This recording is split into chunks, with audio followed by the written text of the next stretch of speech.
everybody. Today we have with us Amy Lenius. Hello, everybody, and welcome to another episode of the podcast Rise and Tell with Sheekha. I am your host, Sheekha Singh. Amy is a coach and the director of group coaching at Next Level University. She's not just that, she's a professional speaker, an event coordinator, a mom, MC, and Next Level certified personal development coach. Amy talks about the three pillars of fulfillment: self worth, self belief, and consistency. We had a great discussion today on self worth. It was so different to see the things that frustrate you from a different perspective. At Next Level University, she usually helps mostly women redefine success in a way that feels deeply aligned through clarity, self belief, resilience, and sustainable daily habits. Over the last 8 years, Amy has spoken on stages at different events associated and dedicated to health, healing, and personal development. Been featured on over 100 podcasts. She specializes in guiding women to reconnect with themselves, honor their cyclical nature, discover what success and fulfillment truly means to them, and live in a way that reflects their values and vision. So let's get started. Welcome to our show, Amy. How are you? Hi, I'm so good. I'm so excited. Thank you so much for having me. Absolutely. All right, let's just dive right in. Amy, what can you tell us about your story? What's your story and who is Amy? I love that. So my name is Amy Lenius. I work with and partner with a company down in the States. I'm from Canada, Ontario, just like you. That's so exciting. That was cool Yay. to learn behind the scenes here.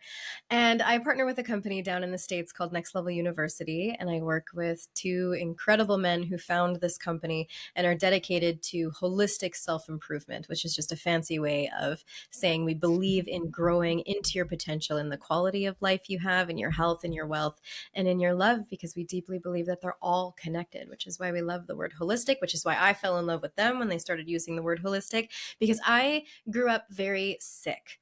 And it took me a very long time to understand that holistic applies to our health as well. Our internal environment is a community. Everything affects everything else, and it interacts with our external environment, which is also a community that is interacting with everything else. And they really affect each other, I think, more than we ever Right. give them credit for. And so I got to go on this very challenging but beautiful journey of healing my own chronic illness through just trial and error, persistence, and then getting the opportunities to speak into women's lives, trying to do the same.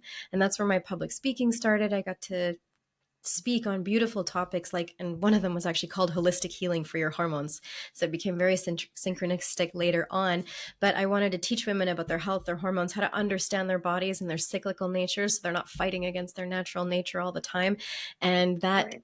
just proliferated out into, okay, it's really important to address stress. It's really important to address their beliefs. It's really important to address their self-worth, because I was hitting a limit with these women of, okay, I'm giving you all of the things that I have done that you can do for yourself at home, but we're missing something here because we're not able to be consistent, or we've hit a belief that is misaligned, or there's Right. a self-worth thing there. And again, I'm just looking back at that through the lens I have now. Hindsight is always 2020, but I could see that I came into this healing journey with a good amount of self-belief and self-worth.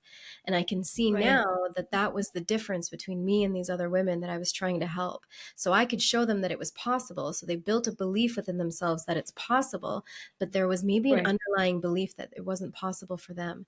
Or maybe, and you see this Right. a lot in the chronic illness space, that there's this narrative that happens where you build the sickness into your identity, and then a part of your brain starts to believe, you know what, I'm actually not worthy of feeling good.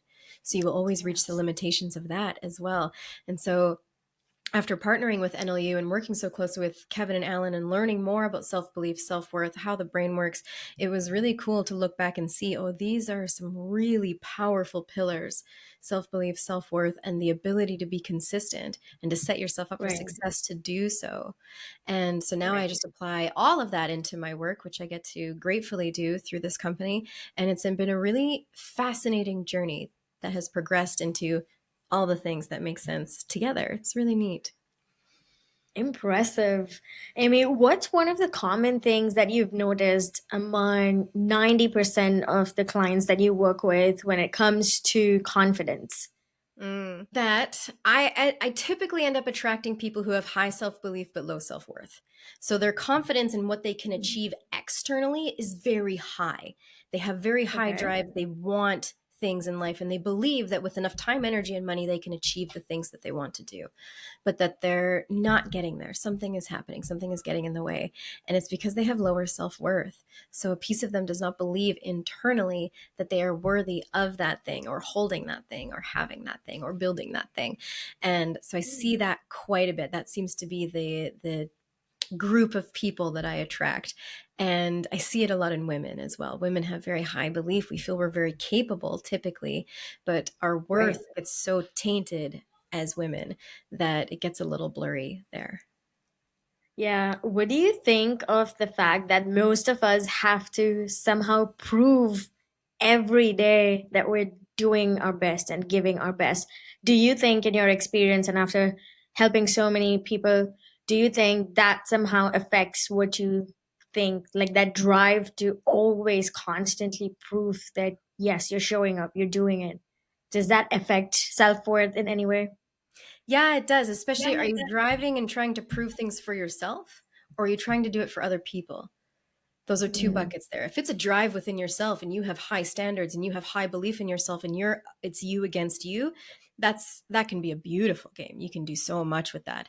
But if it's I'm doing so much and I'm trying to prove my worth through external validation of other people, that's where it gets right. really messy, especially for women. Our everything is through this lens of external validation. Is she a good woman? Well, let's ask. Is she a good mother? Is she a good wife? Is she a good sister? Is she a good daughter? What does she do for others? How does she provide for other people?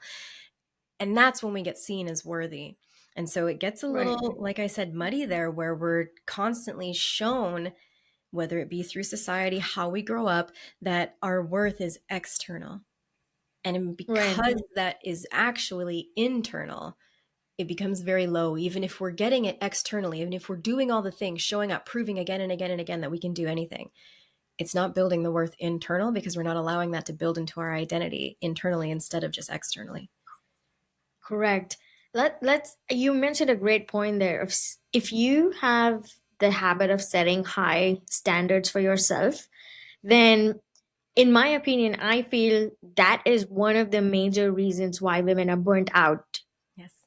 all the time, especially moms. They have this certain standard that they have in their heads like, "Oh, I am a great mom if I have a clean house, laundry's done, everything's on time, lunch is packed, everything's just fit and like set and it's pristine and clean and all of that." But do you feel, is that something that's been taught to us, or is it something that we ourselves as women set those standards for ourselves, and now we struggle because we fail to meet those standards because it's just not possible to be 100% all the time? It is not 100. Yeah, you can't be 100% all the time. That's the biggest thing that I hear is that I'm trying to just balance it all. I'm trying to balance the Right. laundry and the dinners and the kids and my career and all of these things. And I always just tell women, well, that's why you're burnt out right there. Balance Yeah. is this varsity, this BS label that we literally Mhm. can't achieve. And so when we switch it through the lens of harmony and flow versus balance. Mhm. Balance insinuates that we can be all things all at once. We can be Right. the epic homeowner, the amazing cleaner, the amazing chef, the amazing mother, I'm podcasting right now. I also coach, we do group coaching, we do all of these beautiful things. And I get the privilege to do all of these beautiful things and have the labels and the hats that I wear, but I can't be all of them equally all at once. Now, motherhood's a Correct. little bit blurry because that hat's always on. Am I mothering right now? No, not Mhm. necessarily, but I know exactly where my kids are and what they're doing. I homeschool my Right. children, so that's another layer Oh, of things. yeah. But I cannot expect myself to be like I'm not 100% mothering right now. I'm here, I'm Yeah. present in this. I'm trusting the momentum that I gave my children earlier, and I'm trusting the momentum that I gave my motherhood hat earlier to continue while I step away and give this part of me momentum. I'm flowing in and Right. out of motherhood into this, into again, motherhood. You're always a little bit there. So it's a little bit of a poor example, but it's that. And so if you're finding that you are doing all of these things, again, you need to ask yourself, is this my belief? Is this my Yeah. standard, or is this something I'm doing because someone else has put that belief in me? Someone else has put that standard on me. And then you get to go on this Correct. beautiful journey of self-awareness and self-discovery. I absolutely can't do all the things that I do and not have a massive laundry pile. I had to let that go. Yeah. Laundry is not Yeah. every day, it is on Fridays. That is it. Done. And yes, Correct. it is not Friday right now, it's Wednesday, and that pile is growing. But I need to be okay with that. I need to be okay because I need to understand what my priorities are. And my priorities today Exactly. are to do this. And then instead of doing laundry, I'm going to go take my kids to the beach. You know this. In Yeah. Canada, summer is such a short season. We can't swim Oh, all year yeah. round. We can barely swim for 2 months of the year. So we are going to take Exactly. advantage of that, and that laundry can wait.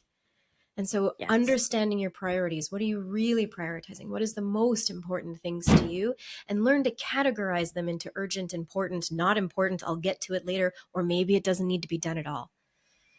Brilliant. Brilliant suggestion. I love that, Amy. And you know what? I've noticed this with my friends, and then some of my friends have kids now, and I see that they apologize every time.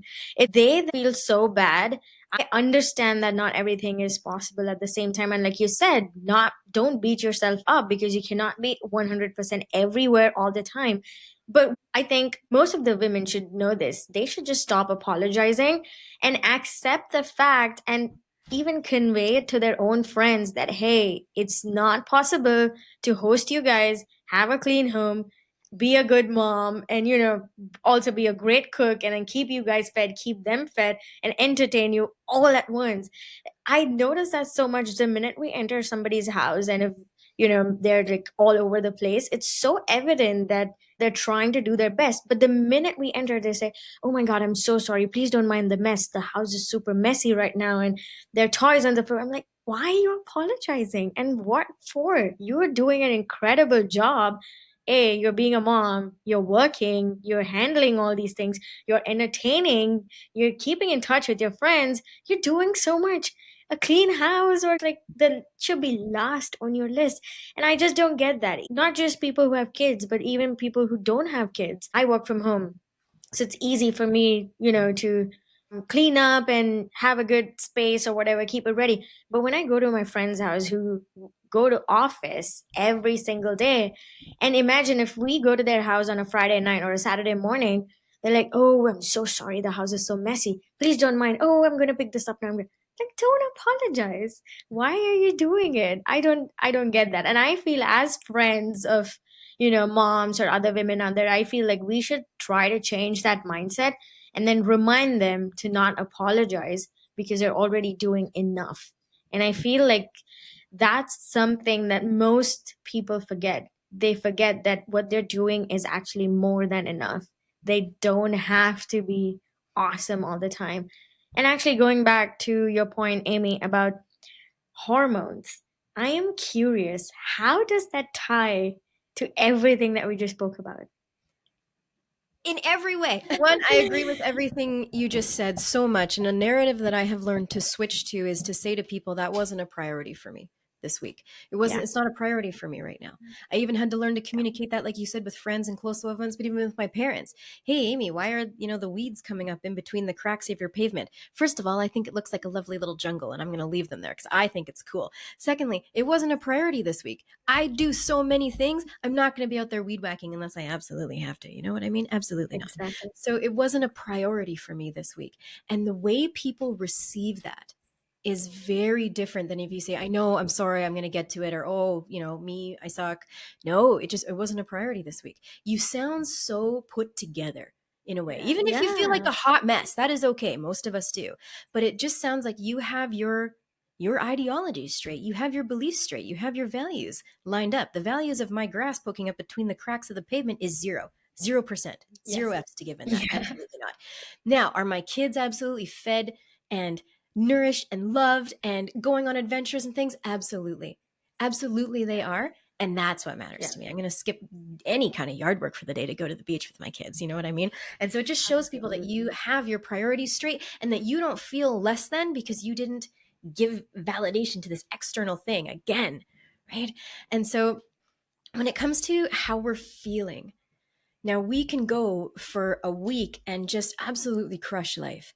We can be energetic. We can tackle all the things. We have the mental capacity. We feel like we can handle social activities as well as all the things that we're doing. We feel great. We feel we look great. It's amazing. And then a week and a half goes by and all of a sudden we're like, oh, I am tired. I feel like a Yeah. potato and I can't articulate anything. And the whole house is driving me bonkers. What Right. happened to I was amazing last week. What is wrong with me? I suck this week. I can't stick to my workouts. I can't stick to my Okay, here we go. You are not set up to do so.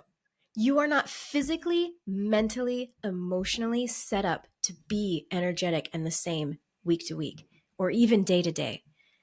We look Mm. at men and they're the same. They have their own little fluctuations and stuff bothers them, whatever, but they're the same every day. Men are like the sun. Right. They have a 24-hour hormone cycle that goes up and down. They are the sun. You, as a woman, you are the moon. You are slightly different mentally, physically, emotionally every day. There's literal physical changes that happen to our brains, our guts, and our hormones that are happening that you just, if you can accept and learn to flow within that change and in those changes and say to yourself, yeah, last week I was ovulating. I was crushing it. I had the mental capacity, the emotional capacity to be social, to do things. How many times have you made plans with friends one week saying, I'm so excited. I want to go out. I feel like going Yeah. dancing. Let's go. Let's go social. And then that next week, that Friday night comes and you're like, I hate past myself. That was not a good choice. Yes. What are we doing? I don't want to go tonight, but I wanted to Yeah. last week. What changed? It's your hormones. And it's totally normal. Mhm. And so when you can even learn to make plans around when you're going to feel more social, more energetic, you're going to feel better about yourself. There's things we Right. can't control. If we have a 9 to 5, that week to week to week is going to look the same for our career, but it's not going to feel and look the same within ourselves. So even if we can go in with the intention of last week, I was energetic in my job, this and this week, I know I'm not going to be the same. So how can I just have Right. grace and understanding there and show up for what needs to get done, let go of what doesn't, and make sure I take a break and get myself a tea and have a little me moment because I need it this week. So it's just this Right. extra layer of self-awareness that you can live intentionally through. And it is a superpower lens for a woman to be able to embrace because then there's a lot less shame and guilt. Yes, yes. And what about the factors that affect these hormones? So, okay, we've understood how they affect us, but what is it that affects them negatively? Because I always read that if someone has PCOD or PCOS, it's the hormones. It's Mhm. always the hormones. Go get your tests done, go get this supplement, that supplement. So, what are certain things that women can do, or anybody for that matter, can do to balance out the hormonal changes? Yeah. It's a tough one because there's so many things that need to happen there. We are living in a lifestyle and a society that is actually very detrimental for our hormones. This high stress, busy, busy, go, go, go. Oh, social life, friends coming over, the house needs to be clean, this is. You're constantly living in a state of stress. So I think I'll take it through that angle. Stress absolutely tanks one of your most important hormones, which is progesterone. So when you're constantly in this state of high cortisol, which is your stress hormone, it's there for a reason. It's really important. It's really important that Right. we ebb and flow into fight or flight if we need to, into that sympathetic nervous system response, that stress, but we're supposed to flow back out. And we don't do that Right. anymore. We're Right. elevated constantly for the sake of keeping up with the lifestyle, the external validation, the things that actually don't matter to us, but we don't know that yet. It's causing so much stress. And unfortunately, even if it's one thing where we have a hard day with our kids, or maybe our spouse gave us that friggin' look again and it just like spikes your stress, like our bodies treat that like we're being chased by a bear. The response is the same. Mm. But what happens with you being chased by a bear? I mean, hopefully you get away and then you come Mm. back down. You're like, okay, I'm out of the woods. I'm safe. I can go on with my life. We're not doing that. Yes. We're not taking the moment to reset and feel safe and come down from the busy, from the stress. And so what that does is we need cortisol to stay there. We need cortisol to stay in our fight or flight, but we don't have an endless amount in our bodies because we're Mm. just supposed to ebb and flow in and out of it. It's supposed to be a thing and then it's not a thing. Yeah. But to keep us there, we need to have cortisol. And our bodies are so powerful that it's like, oh, we can fix that. I can absolutely give you more cortisol. I can change this progesterone over here. You don't need that right now. You don't need progesterone when you're being chased by a bear. I can convert that progesterone into more cortisol for you. There you are. You're welcome. And now your progesterone tanks and you end up with things like, yeah, PCOS, endometriosis was mine. That's the one I dealt with. And in Canada here, 1 in 8, it might be more now. I haven't looked at the stats in a long time, but 1 in 8 women deal with a hormonal condition like endometriosis, infertility, PCOS. And so Right. your lifestyle matters. What is causing you stress? I encourage women all the time to do a frustration audit, we call it. Write a list. That sounds fun. It is fun. I always make sure they balance it with a gratitude practice so we're not like looking at our life like all the time. So we got to bring in some gratitude as well for the things we do love and have. But the frustration audit is really important because we can go into it, and I encourage them to go into it with no judgment. If this frustrates you, don't let your brain talk yourself out of it. Well, I shouldn't be frustrated about that, and that's on me, and blah, blah. Nope, it's on the list. Total frustration audit. I want you to go from room to room to room, from person to person to person. I want all of it on the list. And then we're going to look at, Oh, okay, what can nice. I control versus what I can't? Ooh, nice angle. Yeah, the things we have control over versus the things we don't are alarming. We Exactly. think we have more control over the things that we actually don't. And the minute we take a look at that and be like, oh, I actually don't have control over that, we can give our brains permission to just calm down a little bit about it. Right. Okay, how can I Right. focus on myself? Because at the end of the day, that is actually the only thing we can control. What we say, think, do, believe, act, feel. That's it. That is our circle of control. Now, we do have a circle of influence. We can influence our spouses, our partners, our friends, our children, and things, but we don't actually have full control over them. So there's very Yeah, few we things don't. we have control over. We have very few things we have influence over. And then the circle that is in the external realm of things we cannot control is massive. And I don't think we take enough time to look at that. And so we're constantly trying to dance around things and control things we have no control over, and it's keeping us in a state of stress. This is so funny because the other day I was wearing a t-shirt when I went on a walk and it said control freak. And yeah, I think I needed to hear this. I think this is, yeah, helpful for me. I don't know about the listeners of yours, but this is super helpful for me. I think I need to do that audit like right after this call. Wow, that's eye-opening. I never thought of it that way. Like I thought, okay, you're just creating a list of things that frustrate you so that you're at least getting it out of your system. But then when you say, figure out what's in your control and what's not, wow, that suddenly changes your perspective and how you look at things that are causing you this frustration and this stress. Incredible. I And then need to it's do how it. you approach it, right? If you look at something, it's like, well, I Yeah, don't have control over this. So how can I approach it in a different way that's going to honor my stress and what I can control and let go of the rest? And as you're looking through this right. frustration audit, then you get to decide, well, what's actually urgent and important here? What can Yeah, be moved to true. later? How can I create a just to-do list that I can get to these things at some point, but they're not actually as frustrating or as urgent as they need to be, like, as much as they're weighing on me right Yeah, now? It's this beautiful yeah. little categorization you can do. And it just helps you paint, I don't know, like just this lovely picture of a more empowered look at how you can run your life. And so that is one. Stress is a really big one. And so understanding what internal stress looks like for you, what is causing you stress externally, and how can you learn to mitigate that? And then how can you learn to have Right. intentional moments for yourself every day? Now, intentional moments for yourself not only increase your self-worth, it's really important to do, but they also decrease your stress. You're giving your body a moment Mm, of, oh, I'm safe, and this is about me. This is a yeah. moment about me. And I know that a lot of you listening are like, well, I don't have time to be doing stuff like that every day. I don't have time to go for a massage every day, or, get my nails done, or whatever it is that feels like self-care to you. No, that is a once in a while treat. And if you get to do that, amazing. Go do that, of course. Power to you. Yeah. I want something small. I want something so sustainable that you are probably already doing it every day. Just the intention around it needs to change. That this is a moment for me. Whether it's your shower, if you like to have a daily shower, it's your skincare. It's mine is a tea. My first cup of tea of the day. I have many, but my first cup is very intentional. Okay, Yes. what does my body need in this moment? What cycle am I in within my hormones even? What can I use of these herbs, of these plants to give my body what it needs right now? So I'll cycle through that lens first. And then it's okay. What mug am I feeling today? Is it the black and moody one? Is it sunshine and rainbows? Today it was this like clear little thing. Here we go. It's Nice. intentional. And then I make the tea and I sit and I drink it while it's hot.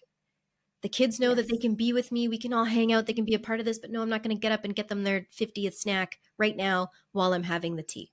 And then the rest of the Yeah. cups of teas are chaos throughout the day. But that one is very intentional. And that's one of my moments where I go for my little walks or things. But have one that you can do so sustainably that it doesn't take extra energy, extra effort to do every day. And that's going to Correct. set you up for success there.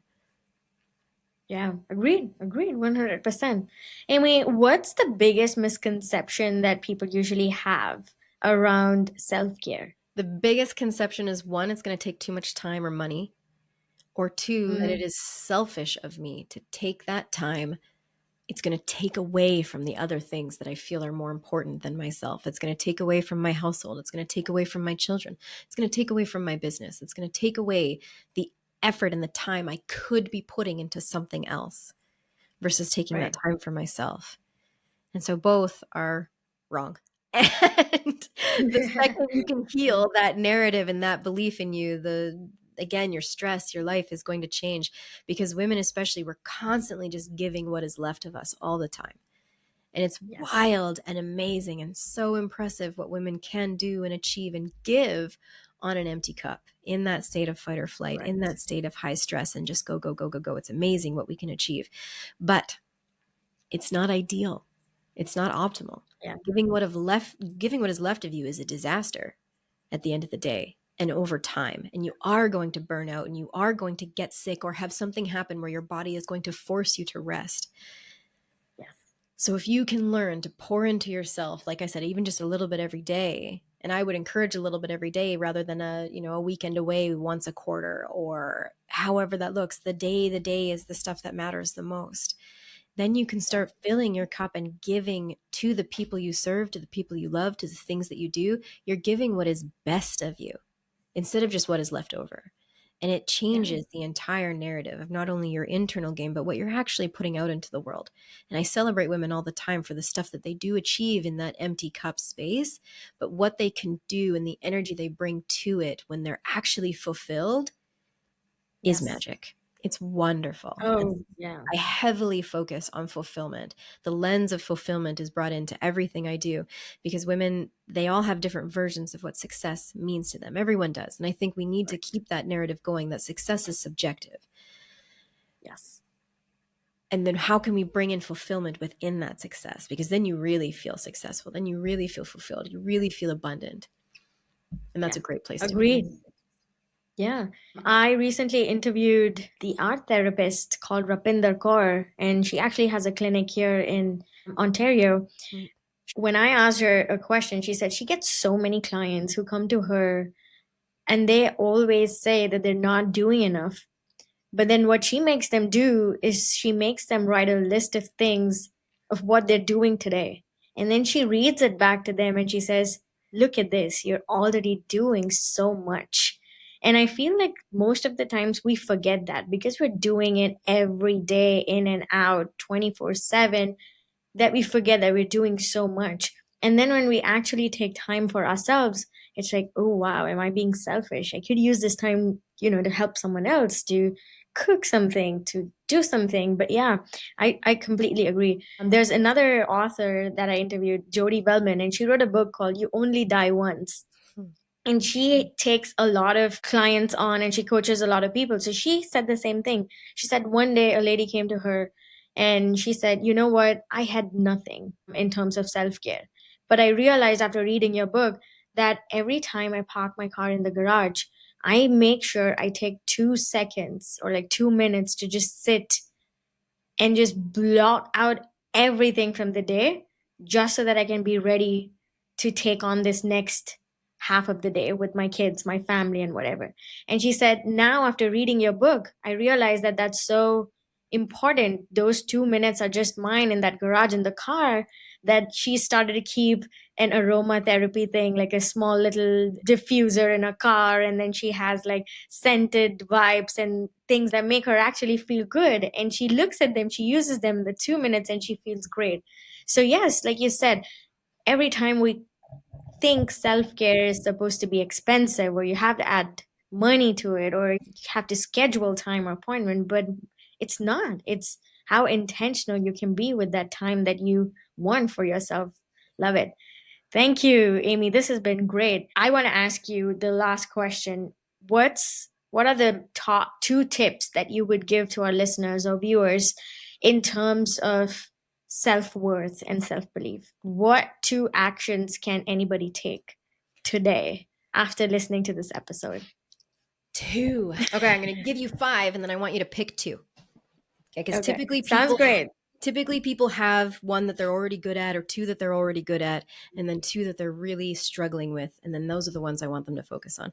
Because even when I help people with self-worth, I give them all of these five things, but I don't want you to focus on all five. That's not sustainable, which means you can't do it every day, which means you can't actually build that foundation of self-worth.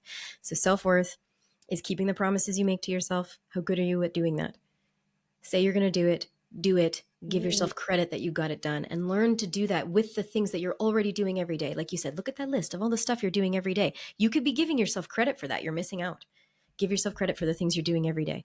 If you write to-do lists, make sure you write the things even that you've already done and check it off to be like, oh, look what I did. It's really important. Yeah. Keep the promises you make to yourself. The next one is social courage. How courageous are you to be yourself, especially in front of others? Do you laugh when you find something not funny? Do you not laugh when you find something funny? Do you speak your opinion? Do you speak your truth? How authentic can you be yourself around others? Practice that if that is low for you. Next is boundaries. How healthy are your boundaries for yourself and others? Are you trying to set rules and control other people? Because that never works. Like we talked about, we can't control other people. You can only control yourself. So boundaries control you. If someone's being an asshole, you say, hey, if you're going to choose to speak to me this way, I'm going to leave. I am going to choose to leave this conversation. That is a boundary. A rule is trying to tell them to stop talking. You can't. You can't control other people.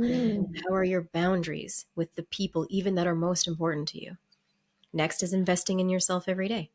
What does that look like for you? It doesn't have to be monetary. You listening to this podcast right now is investing in yourself today. How often are you doing that? How well do you do that? How intentionally do you do that? And the next is comparison. Number 5 is comparison. Are you using comparison for inspiration? Are you comparing someone with the same lifestyle, values, and things as you, and they're ahead of you on the journey where you want to go? Then that's inspiring. That's beautiful. Keep going. If you are using comparison to a detriment, especially if you're comparing to someone who isn't even in the same ballpark as you, it's like me comparing my fitness to a 20-year-old woman who lives in the city with a gym in her basement. I live in the country on a dirt road with no gym even in my town, and I homeschool my kids. It's not the same game. I'm almost 40. It's not the same game. We're not playing the same game. I don't want to compare to her. I want to find someone who is also in my age group, crushing home workouts and fit and ahead of me, and I can be inspired. So of those 5, keeping the promises you make to yourself, boundary setting, courage, investing in yourself, and comparison. Which one are you already excelling at? Let that one continue to excel. What 2 can you put the next most amount of effort in? And go there. That was mind blowing. I think everyone needs to note that down and then actually think about it. Thank you so much, Amy. This was awesome. I had a great time. And I want to thank you again for your time and for being a guest on our show. Thank you so much for having me. I do believe time is our only limited commodity. And so when I get to spend it with someone like you, it does mean the world. So thank you for having me and letting me speak into your audience and for facilitating such a beautiful conversation. Thank you. Of course. Thanks. Thanks. I appreciate it. If you're new here, welcome. Don't forget to comment or share this with a loved one so that we can reach to as many people as we can. As always, keep growing, keep glowing, and be yourself. This is your host, Sheekha Singh, signing off. Bye.